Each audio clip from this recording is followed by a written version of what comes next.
Senator Banks. Thank you, Mr. Chairman.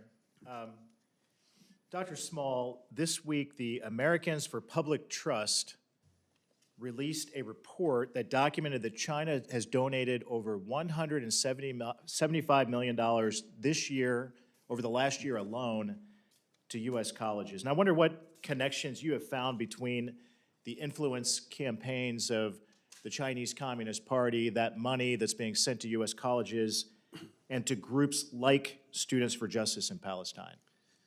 So thank you for your question. It's an important issue. And in our circles, we sort of joke that the Chinese government steals IP from the United States and the Qataris buy it. And these are both important issues.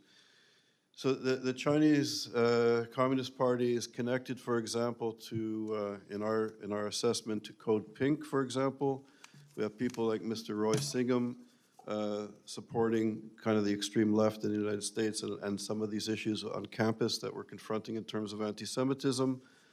Radical Islamist organizations such as the Muslim Brotherhood, Hamas, and the Palestinian Islamic Jihad have long cooperated and trained together with radical Marxist organizations such as the PFLP and the Democratic Front for the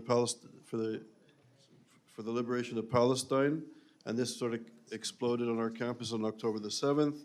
So U.S. groups echoing these narratives and these type of kind of extreme groups, violent groups on campus. I got a lot I want to get through. We call it the but you can't establish a link between the Chinese influence campaigns and Students for Justice in Palestine.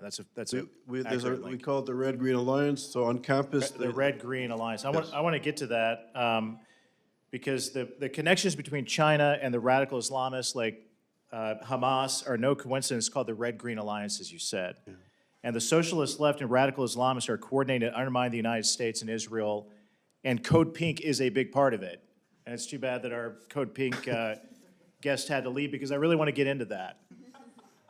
Dr. Small, Code Pink isn't just a far-left anti-war protest group anymore. It has become a direct tool of the Chinese Communist Party and the CCP influence in the United States, funded by CCP intermediaries. Code Pink is defending the Communist Party's internment of the Uyghurs. I mean, it's really crazy, but Code Pink is defending the human rights abuse against Uyghur Muslims. Code Pink says that Taiwan is a part of China, and they even accuse the U.S. of being the invader during the Korean War. Isn't that correct? Code Pink calls America the arsenal of genocide. And just yesterday, they interrupted a Senate Intelligence Committee hearing shouting anti-Israel slogans.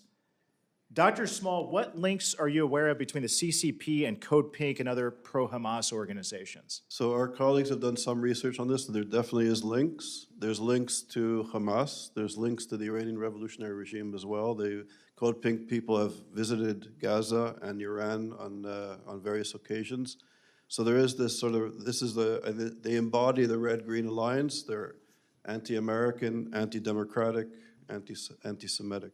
Yeah, I'm really sorry they left because I wonder, like, do they even know that?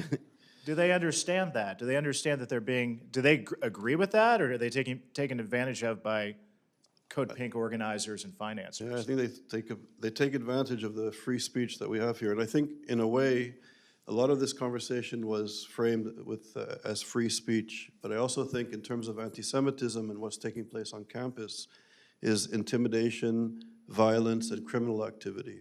So I wish there would be somebody from a police force here. We've spoken to NYPD. I want to get to that. Mr. Chairman, I'd like to enter a letter into the record that I sent to the Attorney General Pam Bondi yesterday requesting an investigation of Code Pink for violating the Foreign Agents Registration Act. Without objection. And Dr. Small, do you think Code Pink's leaders may fit the definition of foreign agents, and should they be investigated? I think they should definitely be investigated.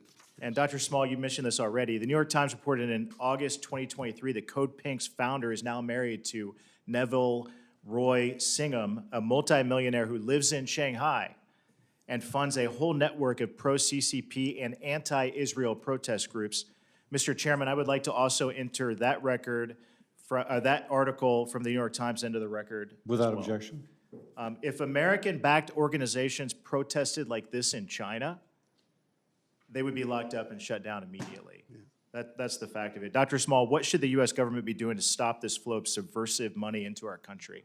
So in our in my submission, we call for various recommendations, including the Department of Education and other government entities should do thorough investigations into foreign funding and its impact on our higher education.